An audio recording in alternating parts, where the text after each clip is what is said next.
Assalamualaikum, hai hai hai, apa kabar teman-teman? Kembali lagi di channel Bunda Amira. Oke, sebelum lanjut Bunda mau ucapin terima kasih buat teman-teman yang udah subscribe. Dan bagi teman-teman yang baru bergabung, Bunda ucapkan selamat datang.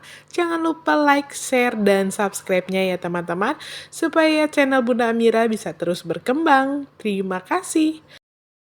Nah, oke teman-teman, sesuai dengan judul di video ini, jadi Bunda mau share atau berbagi pengalaman tentang kenapa sih sebuah warung sembako itu bisa mengalami kebangkrutan gitu ya. Terutama tentang kenapa kok bisa barang-barang di warung kita itu sudah habis, banyak yang habis tapi uangnya kok nggak ada gitu. Jadi nggak bisa kulakan lagi. Jadi Bunda akan bahas di video ini ya teman-teman. Jadi tonton videonya sampai selesai. Semoga dapat membantu dan bermanfaat buat teman-teman yang juga sedang berjuang di warung sembako. Nah, oke teman-teman, supaya mudah dipahami, jadi di sini Bunda udah merangkum ada 5 hal penyebab kenapa sih kita bisa keteteran mengatur keuangan warung sehingga menghambat kulakan barang-barang di warung sembako kita. Oke, mari kita bahas satu-satu ya teman-teman. Yang pertama, meminjam uang tanpa menghitung omset harian. Kenapa ini masuk ke dalam poin yang penyebab kita bisa keteteran? Karena kalau kita mengajukan pinjaman uang, baik ke bank maupun ke aplikasi pinjaman online kayak gitu ya teman-teman, tanpa kita memperhitungkan rata-rata omset atau pendapatan harian kita, itu sangat beresiko ya teman-teman. Apalagi yang namanya berdagang itu ada naik dan turunnya. Kalau misalkan omset harian kita pas-pasan untuk nutupin pinjaman kita itu untuk setoran bulanannya itu, mendingan gak usah ya teman-teman.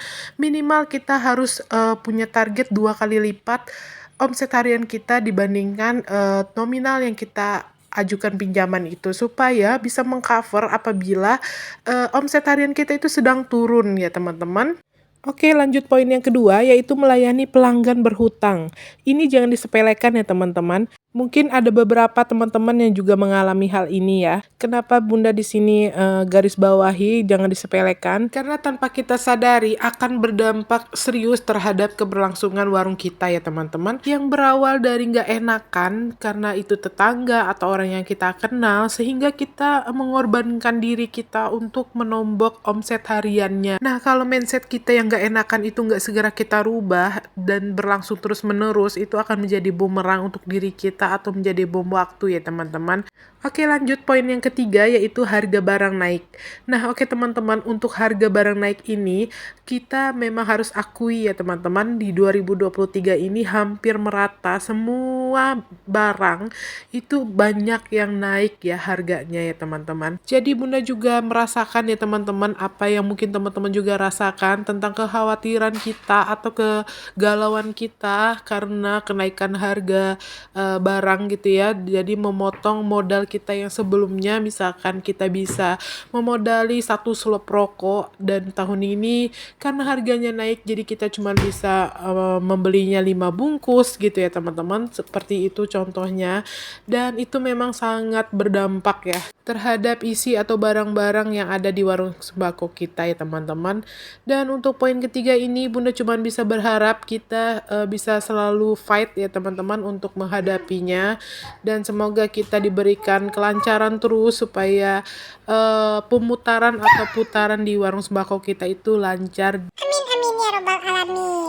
Oke, lanjut poin keempat, mengambil untung warung terlalu banyak untuk keperluan pribadi. Nah, untuk poin keempat ini bukannya nggak boleh ya teman-teman, sah-sah saja kita mengambil keuntungan warung untuk tambahan kebutuhan kita. Hanya saja jangan sampai terlalu banyak sehingga mengganggu omset atau modal untuk kulakan barang-barang di warung sembako kita ya teman-teman. Jadi ini poin keempat ini berkaitan dengan di poin ketiga tadi. Kenapa? Karena di poin ketiga tadi kan harga barang itu udah naik ya teman-teman. Sehingga kita memang harus berkorban sedikit di poin keempat ini untuk tidak mengambil atau meminimalisir kita mengambil untung warung terlalu banyak. Jadi kita usahakan untuk keuntungan warung ini kita sisihkan untuk menambah modal lagi supaya isi warung menjadi banyak gitu ya teman-teman. Nah, oke, yang ini yang terakhir, poin kelima, yaitu barang dagangan stuck di gudang. Maksudnya apa? Jadi maksudnya itu teman-teman pemilik warung itu dituntut untuk selalu update atau memantau laju putaran barang-barang yang kita jual ya teman-teman. Jangan sampai kita menyatok suatu barang itu sampai menumpuk dan tidak ada putarannya atau terlalu lama gitu ya teman-teman. Sehingga mengakibatkan resiko kerugian, yaitu barangnya sudah expired dan harus dibuang. Itu mau nggak mau kita sudah mengalami kerugian. Memang dalam berdagang itu pasti ada untung rugi ya teman-teman, tapi kalau bisa kita minimalisir kenapa enggak gitu ya. Jadi solusinya gimana? Solusinya bagi Bunda adalah kita harus pandai-pandai berinovasi atau update terus gitu ya teman-teman. Usahakan kita stok barang yang benar-benar dibutuhkan sama pelanggan-pelanggan di lingkungan kita masing-masing. Dan juga teman-teman harus bisa memastikan barang-barang yang dibeli banyak itu adalah barang-barang yang memang putarannya cepat ya teman-teman. Walaupun kita dituntut untuk lengkap, tapi kita juga harus memikirkan putaran barang-barang yang akan kita jual. Jangan sampai kita menyetok barang yang banyak gitu ya, karena harganya pasti akan lebih murah, tetapi putarannya itu lama. Mendingan beli yang sedikit-sedikit untuk putaran yang termasuk jangka lama gitu ya teman-teman. Nah, kita bisa usahakan untuk beli kartonan yang barang-barang yang memang putarannya cepat, seperti itu ya teman-teman. Nah, oke teman-teman, itu tadi 5 poin yang menyebabkan kenapa barang-barang atau isi warung kita itu habis, tapi uangnya untuk kulakan lagi itu nggak ada atau habis juga gitu ya teman-teman.